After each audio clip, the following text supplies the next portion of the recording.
ಎಲ್ಲ ಸ್ನೇಹಿತರೆ, ತುಂಬ ರುಚಿಯಾದ ಟೇಸ್ಟಿಯಾದ ಕೊಬ್ಬರಿ ಹಾಗೂ ಹುರಿಗಡಲೆ ಹಿಟ್ಟಿನ ಬರ್ಫಿ ಮಾಡಿದ್ದೀನಿ. ತುಂಬ ಸುಲಭ ಇದೆ, ತುಂಬ ಬೇಗ ಮಾಡ್ಬೋದು. ಆಯಿತಾ? ಫಸ್ಟ್ ನೀವೇನು ಮಾಡ್ಕೊಳಕು, ನಾನಿಲ್ಲಿ 2 ತೆಂಗಿನಕಾಯಿ ಹಾಕಿದ್ದೀನಿ. ಒಂದು ದೊಡ್ಡ ಇಷ್ಟ ಆಗಕ್ಕೆ ದಪ್ಪ ಇದೆ ಪೀಸು. ಮೀಡಿಯಮ್ ಸೈಜಿನ 2 ತೆಂಗಿನಕಾಯಿನ ಹೋಳು ಮಾಡ್ಕೊಂಡು ಮಿಕ್ಸಿಲಿ ಸಣ್ಣ ಪುಡಿ ಮಾಡ್ಕೊಳ್ಳಿ.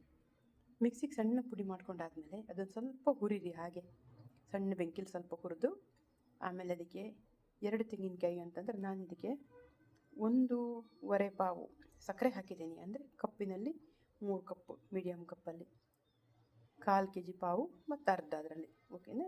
ಅಷ್ಟು ಹಾಕಿದ್ದೀನಿ.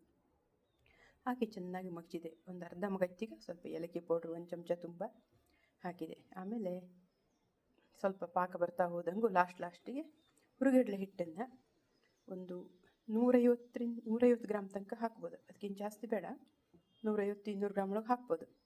ಹಾಕಿ ಚೆನ್ನಾಗಿ ಮುಗಿತಾ ಹೋದಂಗೆ ಲಾಸ್ಟಿಗೆ ಗಟ್ಟಿ ಆಗ್ತಾ ಬರ್ತೀಗ ಒಂದು 3 ಸ್ಪೂನ್ ತುಪ್ಪ ಹಾಕ್ಕೊಳ್ಳಿ. ತಿಂಡಿ ತಿಂತೀವಲ್ಲ ಸಣ್ಣ ಚಮಚ, ಅದರಲ್ಲಿ 3 ಚಮಚ ಅಷ್ಟೇ ಸಾಕು. ಅದು ಬಿಡ್ತಾ ಹೋಗುತ್ತೆ, ಹಾಗೆ ಗಟ್ಟಿ ಮಾಡ್ತಾ ಹೋಗಿ ಮುಗುತ್ತೆ. ಸ್ವಲ್ಪ ಅಂಟು ಆಗ್ತಾ ಹೋಗುತ್ತೆ. ಪೂರ್ತಿ ಬಾಣಲೆಯಿಂದ ಯಾವಾಗ ಬಿಡುತ್ತಾ ಅವಾಗ ಆಯಿತು ಅಂತದು.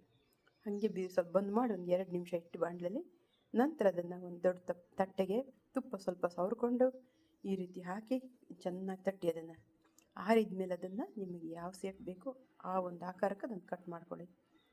ತಣ್ಣಗಾದ್ಮೇಲೆ ಅದು ಗಟ್ಟಿಯಾಗುತ್ತೆ, ಸ್ಮೂತಾಗಿರುತ್ತೆ, ಬಾಯಿಗಿಟ್ಟರೆ ಕರಗುತ್ತೆ, ಅಷ್ಟು ರುಚಿಯಾಗುತ್ತೆ.